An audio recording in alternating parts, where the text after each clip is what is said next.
Nasser and I are joined by Jeetan Patel. That was a tough day in the dirt for your boys. Solid toil. I'm pretty proud of the boys to put in the stint they did in that last session. We spoke about it this morning about no matter what the day gives us, we make sure we chase the ball hard in the field, and that's such an easy thing to do, isn't it? But in conditions like this, it's actually quite easy to stop doing. But you see the guys put in the toil they did tonight.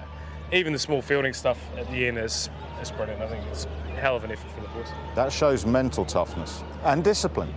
Well, yeah, and a desperation to put in for your teammates. You know, the bowlers are doing the hard yards, the spinners are bowling on wickets that aren't spinners. It's not like it's bouncing or seaming and going all over the shop. So you need different sorts of energies, but you need that from your teammates. You need that energy coming from your teammates to be able to do it. And I think the guys put in a hell of a stint tonight, to be fair. Not often the opposition walks off at 328 for 4, and you actually think, you know what, lads, we did all right there today. We should be pretty proud of what we did. Yeah, 100%. Like, one more on it, two more on it. We always want two more, don't we? But, I mean, 6 down at the end of the day would have been an amazing day for us. But to have them 2 down at tea and then take those, one down at tea and take those 3 wickets in the last session, it really sets up tomorrow morning for us again. Just put us out there, because you've been in days in the field where it's long and hot in Sri Lanka. Not for ages, mate. Not for ages, but I'm sure you still have nightmares about it. Just how physically and mentally challenging is it? Yeah, it's one of those, you sort of go through every plan you've got, every idea you've got. Everyone's coming to you with ideas, but you just keep getting overwhelmed by the weather and the heat and the energy you have to be having to put out there. But you've just got to dig deep and deep and deep and try and find a way. And I think the guys did that. Now, even Wokesy at the end, getting the ball to move away from Bubba and then getting it to nip back. Like, it's obviously high-class skill, but when you're that knackered and you're saturated and you're dripping with sweat, to be able to execute it is the fine art. What about your 2 chargers then? We'll leave Joe Root out of this then, the other finger spinners. How challenging is it on a day 1 pitch to bowl in these conditions as a spinner? Well, it obviously didn't spin as much as anyone would have thought in these conditions. I think the grass covering has left it a little bit flat for the teams at the start of the game, and the bounce didn't really affect the game either today.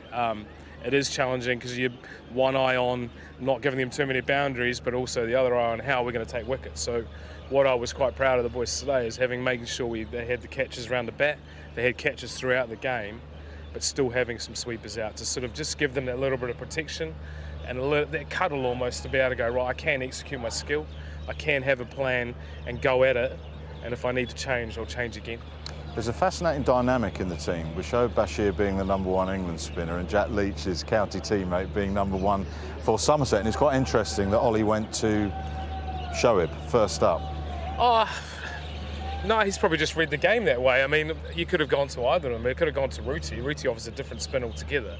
It's just the plan that Popey had today. But one thing, again, like, you look at those 2 interact when they're out there. I mean, that could be seen as niggle off the park, but you look at the way they interact, how they work out plans together, how they're going to execute it and pat themselves on the back.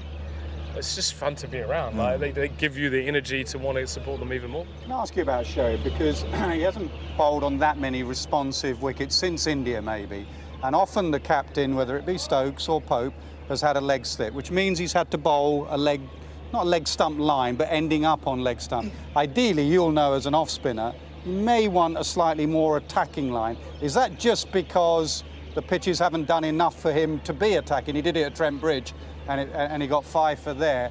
Or is he still learning to bowl that attacking line? Do you know what, like, if I'm honest with you, it's probably more the attacking line to bowl the straighter line right now. Bring in the stumps, bring in leg slip, bring in your leg side catches. It's not much out there for him right now. As the game progresses, maybe so. And it's tough to protect both sides when it isn't spinning from out there.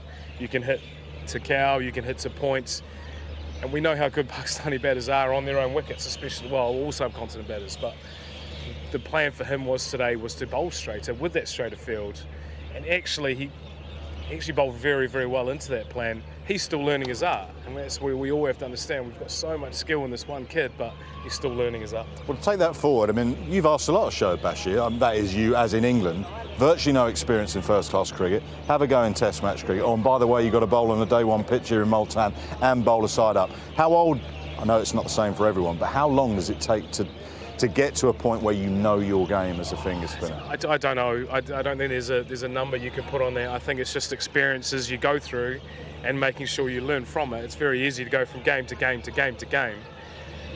but not really understand what's happened in the game, how you went about it, how you could have done it better, and then look forward to the next opportunity. Because pitches like that will come across every week in Test cricket. We should do. They should be flat on day one, and as the game progresses, or maybe a little bit of seam movement at day one, as the game progresses, it might spin at the back end. That's probably a pretty good Test wicket. I mean, seamers would like a bit more, obviously, but that's where his learning, if we can put him through those experiences more often, he'll understand it better, quicker, and then he'll be able to affect it better later on in his career. Good first hour tomorrow, and you're ahead of the game. Well, we always talk about putting 2 on it. You know, no matter what the scoreboard, no matter where we're at right now, if we can put 2 on it, we put 2 on it. How does the game change? Now, we've got a night watchman in, so maybe we could put 3 on it. Maybe that's the thinking we think about in the morning. We obviously think about wickets all the time. Put 3 on it, then 350 for 7. We'll just see what happens when we bat, because we don't really know. We can't really judge the wicket unless we bat on it. You know, who knows what's going to happen when you guys bat? No one knows. No one knows. No one knows what's going to happen tomorrow anyway. Appreciate your time. Thank you very much. Thank you. Cheers. Thank you. Cheers. They've had an excellent day.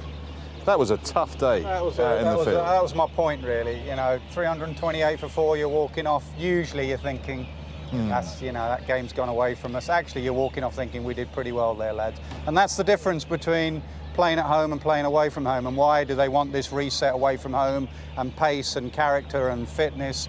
It's because of that today, really. If you walk off in England and the opposition have got 328 for 4 first dig, a lot of the times you're out of the game with a Duke's ball and in English conditions. Here, you are still in the game, and that's a credit. We spoke at tea about, you asked what we're looking for now, and I said looking at body language, we're looking at fitness, we're looking at speeds, we're looking at coming back maybe with that new ball.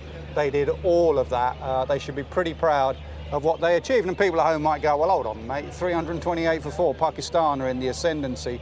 But you could only do today what they did. You cannot criticise either Pope or the bowlers. They stuck to their tasks, they gave it everything.